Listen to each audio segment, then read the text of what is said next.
But everybody had St. Lawrence gear on, and everybody's really happy about being there. And when I think about the Virginia Tech massacre, as horrible as that was, everybody had a Virginia Tech T-shirt or sweatshirt, to show their love for their institution. Now us, on the other hand, have had a love-hate relationship with Antioch. That's got to stop. All of us, the entire community knew when we got here how tough it was going to be. But we wore it like a badge of honor. We knew we were special. This place, this college is like a mother's unconditional love. And we really have got to love it. When you love something, you cherish it, you protect it, you nourish it. If Antioch lives to fight another day, you must love it, you must celebrate it, always and always, all the time.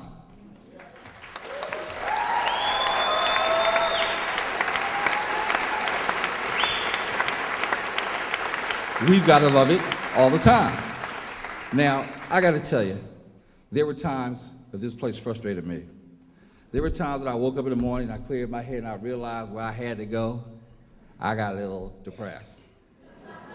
One day, I think I even asked God to give me a heart attack, not a big one.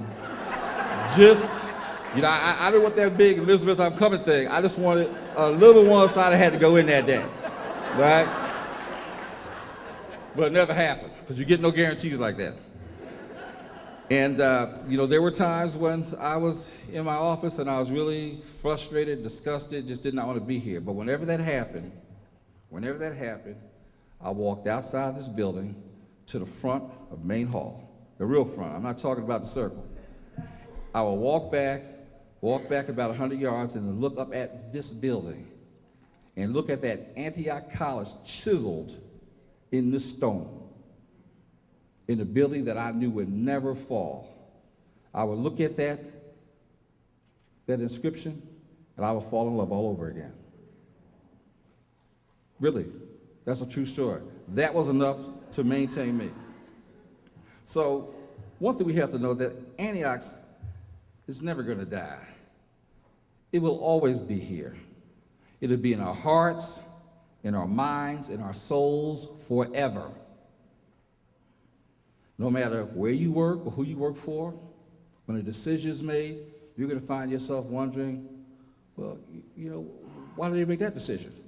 Or why did they make it that way? And why did they figure it? I'm telling you, every day in St. Lawrence, and something come up, I'm like, what? That's not how we did it in Antioch. It turned out that we did it the right way. But people get tired of that. Don't they, Scott? You remember we used to go to those GLCA meetings and people got really fed up when we had a solution for everything. So wherever you go, you're going to carry what this place gave you in your souls. And every day you're going to be called to use it. So, if we get another opportunity to help this wonderful college do its work, we must seize the time. Now, in closing, I want to leave you some thoughts that I hope will allow you to navigate through a world that may not realize that it's looking for hope, but it is, and it's looking to celebrate you. Have any of you heard of Randy Pouch? Okay, you haven't, Ruthie? I know Ruthie knows who I'm talking about, but anyway, Randy Pouch is a professor of computer science at Carnegie Mellon University in Pittsburgh. And Carnegie Mellon has a tradition where every year they ask one of their faculty members to give a lecture, to pretend it's the last lecture he is giving. Just to pretend. Well, Randy Pouch was asked to give the last lecture a few months ago. And the people in the audience, this was a beloved faculty member. The people in the audience didn't realize that it really was his last lecture because he had just been told that he was dying of pancreatic cancer. Now, this has been all over the news. You guys have been studying, you've been working, but some of you, okay. All right, this is an incredible story that has taken the world by storm. There's a book out, there's an audio, I got all this stuff. I'm just really fascinated by this guy because some of the things that he holds dear, some of the things that I think, are very, very important. And, there were, I think, 7 things that he mentioned, and I just want to give those to you. And the first thing he said is always have fun. There are times when we get too serious, but you got to have fun. It's important. I always have fun. I didn't care who was on my butt, I always had some fun. So have fun. Enjoy life because you don't know. Secondly, dream big. You got to dream big. This is just a beginning for you. You have to dream big. There's nothing wrong with it. There's nothing corny about it. You dream big because that's how things get here, because of a big dream. Ask for what you want. Now, I know there's that adage that those who are patient get whatever. You know what I'm talking about? Have you heard that? How did I said it wrong? I said it wrong, but anyway, it's cool to be patient. It's cool to be patient, but you got to ask for what you want. Ask. There are no mind readers. People don't work for the psychic hotline. Ask for what you want. Now, this is something that you all do. The next one is dare to take a risk. Don't stop daring to take that risk. It's important. Look for the best in everyone. I know that's hard sometimes. People may be saying the same thing about you.